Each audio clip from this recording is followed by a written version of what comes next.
नमस्कार मित्रांनो, व्हिडिओ करायचं कारण म्हणजे असे की आम्ही एक 2-3 महिन्यापूर्वी एका व्यक्तीला ना म्हणला मी ह्या गावचा आहे, तर मी तुमच्या गावातल्या लोकांना ओळखतो, असं करतो तसं नाही का चांगलं बोलला एकदम.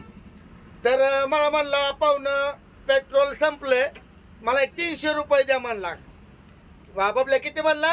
300 रुपये मागितले, इमानदारीने 120 रुपये दिले. अजून काही माघारी आणून तरी दिले नाही. लावलं तर उचलत नाही आणि फोन उचलत नाही, फोन उचलत अजिबातच नाही बरं का.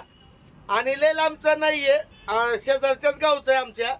पण विषय हाय की परत आडी नडीला नाही का आम्ही इमानदारीने पैसे देतो लोकांना, पण लोक काय करतात माहितीये का, देतो की राव आमकं करतो तमकं करतो, माघारी आणून देत नाही कोण पैसे. इमानदारीने आपण दिले ना, माघारी आणून दे पाहिजे, त्याचं काम आहे.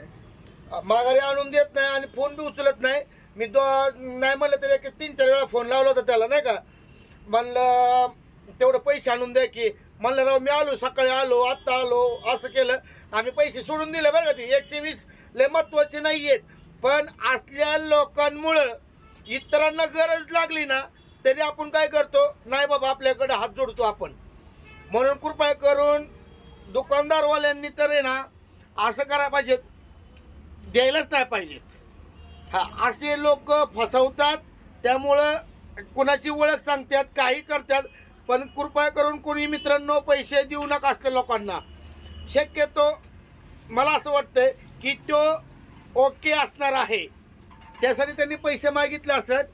आणि त्याचा नंबर बी मी नको टाक